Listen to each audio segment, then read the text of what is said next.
यदि आप railway group D 2021 की एग्ज़ाम में बैठने जा रहे हैं तो मैं आपको बताऊंगा कि कैसे आपको एग्ज़ाम में अच्छा स्कोर करना है, कैसे क्वेश्चन को अटैम्प्ट करना है। क्योंकि मैं 2018 की एग्ज़ाम में बैठ चुका हूं और मैं रेलवे ग्रुप डी में सेलेक्ट हो चुका हूं।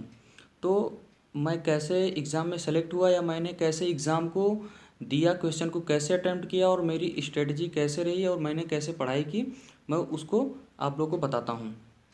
तो फर्स्ट ऑफ ऑल पहला चीज़ कि इसका सिलेबस क्या है। आप सभी को पता है इसमें 100 क्वेश्चन आएंगे, जिसमें मैथ रहेगा, general science, general intelligence, reasoning और जनरल अवेयरनेस, करंट अफेयर्स। तो आपको मैथ्स, रीजनिंग, जनरल अवेयरनेस और करंट अफेयर्स इन सब में बराबर बराबर पकड़ बनानी है।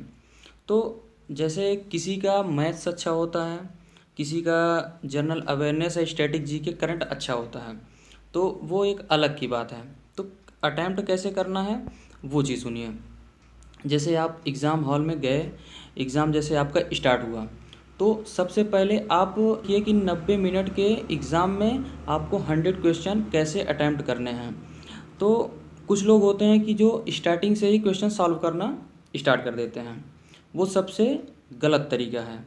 मैं आपको बता रहा हूँ कि वैसे कई लोग तो कहते हैं कि मैंने पूरा क्वेश्चन देख ही नहीं पाया मैं, और मैं पूरा क्वेश्चन अटैम्प्ट ही नहीं कर पाया। वो इसलिए होता है कि आप लोग लेके बैठ जाते हैं स्टार्टिंग से सॉल्व करना क्वेश्चन, सोचते हैं कि लास्ट 100 तक जाएंगे। तो कुछ कुछ क्वेश्चंस ऐसे होते हैं जिसमें आप फंस जाते हैं, उसी को सॉल्व करते रहते हैं और समय ख़त्म हो जाता है। 80 क्वेश्चन पहुंच पाए, 90 क्वेश्चन, इवन किसी ने तो कहा है कि मैं 70 क्वेश्चन ही अटैम्प्ट कर पाया।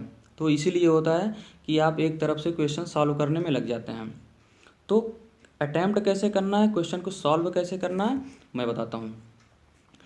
जैसे नंबर 1 से आपने स्टार्ट किया तो क्वेश्चन ऐसे पहले टिक करते जाइए जो वन लाइनर हैं, या जीएस के जो क्वेश्चन और स्टैटिक जीके के जो क्वेश्चन और जो करंट अफेयर के जो क्वेश्चन ऐसे हैं जो आपको बस देखते ही हाँ इसका क्वेश्चन ये 100% मैं श्योर हूँ, उसको आप टिक करिए, आगे बढ़ जाइए। मैं बता रहा हूँ आप 30 मिनट तक में आप 100 क्वेश्चन अटैम्प्ट कर जाएंगे। 100 क्वेश्चन अटैम्प्ट कर, पूरा अटैम्प्ट मतलब आप 100 क्वेश्चन पूरा देख लिए। अब उस 100 क्वेश्चन में आप पहली बार में जितना क्वेश्चन अटैम्प्ट करेंगे उसमें लगभग आप 45 क्वेश्चन आप एकदम एग्जैक्ट कर जाएंगे। 45 क्वेश्चन अगर आपने सही से सिलेबस पढ़ा हुआ है तो। अब सेकेंड टाइम आता है, मतलब दूसरी बार क्वेश्चन को फिर से स्टार्ट करिए आप एक नंबर से। अब उसमें देखिए मैथ्स, रीजनिंग, जीएस तो भाई पहली बार में आप देख लेंगे, जो आ रहा है वो आ रहा है, जो नहीं आ रहा है वो नहीं आ रहा है। जीएस में तो यही होता है, आता है तो आता है, नहीं आता तो नहीं आता है। अब सेकंड बार हम लोग मैथ्स और रीजनिंग देखेंगे। तो मैथ्स में जो भी क्वेश्चन, जो पहला वन लाइनर था उसको तो मैंने कर लिया, वो 100% मेरा सही हो गया। अब उसके बाद देखेंगे जो लगाने वाला है, लगाने वाले क्वेश्चन को हम लोग लगा के सॉल्व करेंगे, और ऐसे करते करते आप देखेंगे कि आप 1 घंटे के अंदर अंदर पूरा क्वेश्चन फिर से देख लेंगे 100 तक, यानी आपने 2 बार पूरा क्वेश्चन अटैम्प्ट कर लिया। तो अब इस बीच आप देखेंगे कि आप लगभग नियर अबाउट 60+ क्वेश्चन अटैम्प्ट कर चुके होंगे। अब उसमें एक मार्क एंड रिव्यू का ऑप्शन होता है, जो मार्क एंड रिव्यू करके आप बढ़ जाइए कि इसको मुझे फिर से देखना है। हाँ, सबसे पहली चीज़ ये कि किसी क्वेश्चन में आपको फंसना नहीं है, नहीं आ रहा है तो आगे बढ़ जाइए, क्योंकि अगर आप फंसते हैं तो समय आपका कंज्यूम हो जाएगा और सिलेक्शन आपका रुक जाएगा। थर्ड टाइम जब आएंगे तो आप देखेंगे कि जो क्वेश्चन लगाने वाला है, जो उसमें फंसने वाला था, उसको अगर आ रहा है तो उसको सॉल्व कर लीजिए। तो ऐसे ऐसे करके आप लगभग पहुंच जाएंगे नियर अबाउट 80+ क्वेश्चन पहुंच जाएंगे, 80+ क्वेश्चन पहुंच जाएंगे। अब पढ़ें कैसे या सिलेबस को कंप्लीट कैसे करें वो मैं बता रहा हूँ। तो मैथ्स का आप सिलेबस उठाइए, जो जो मैथ्स में आ रहा है उसको आप देख लीजिए, और जो जनरल साइंस का है, जैसे जीव विज्ञान आपका है, रसायन विज्ञान है, भौतिक विज्ञान है, इन सबको, रीजनिंग। और करंट में वो करंट देखिए जो जैसे कुछ करंट ऐसे हैं कि इस एनटीपीसी की एग्ज़ाम में आपने देखा कि एनटीपीसी की एग्ज़ाम में पुराने पुराने करंट आ रहे हैं। तो वो करंट कैसे थे जो आज स्टैटिक बन चुके हैं। जैसे ढोला सादिया ब्रिज है, यानी भूपेन हजारिका सेतु। तो उस समय तो वो करंट था, लेकिन इस समय तो भाई वो स्टैटिक बन चुका हुआ है ना। तो ऐसे क्वेश्चन को देखिए जो कह रहे हैं कि भाई 2 साल पुराना का पूछ रहा है, 2018 का पूछ रहा है। ग्रुप डी में भी पूछेगा ऐसे क्वेश्चन, 2-4 क्वेश्चन टकराएंगे निश्चित रूप से, ऐसे क्वेश्चन जरूर टकराएंगे, क्योंकि भाई वो स्टैटिक बन चुका है, तो वो ज़रूर पूछेगा।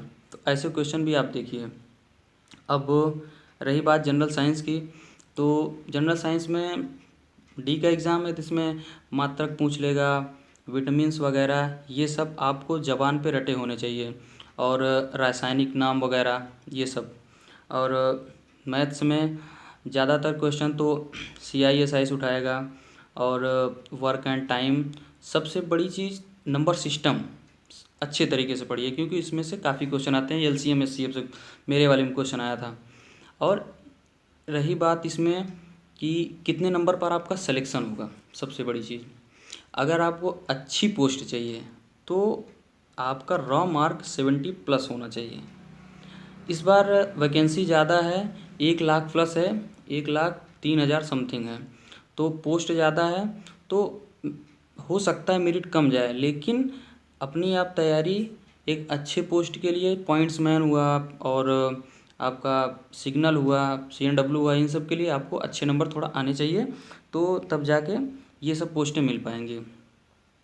तो यही थी मेरी स्ट्रेटजी, कैसे मैंने पढ़ा। हाँ, एक बार मैं आपको और बता दे रहा हूँ कि क्वेश्चन कैसे अटैम्प्ट करने हैं। जैसे मैंने बताया वैसे आप क्वेश्चन को अटैम्प्ट करिएगा, अदरवाइज़ समय चला जाएगा और क्वेश्चन पूरे आप अटैम्प्ट नहीं कर पाएंगे।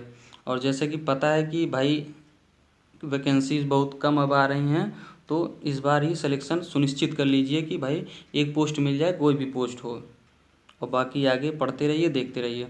अगर इस सब से रिलेटेड कोई और क्वेश्चन है, कुछ और आप जानना चाहते हैं, तो कमेंट में आप बताइए, मैं आपको ज़रूर बताऊंगा सिलेक्शन प्रोसेस के बारे में, कैसे PT होता है या डॉक्यूमेंट्स वेरिफिकेशन कैसे होते हैं, वो मैं सब आपको बताऊंगा। अगर आप जानने के इच्छुक हैं तो कमेंट आप दीजिए, मैं उसका ज़रूर जवाब दूंगा। धन्यवाद, नमस्कार।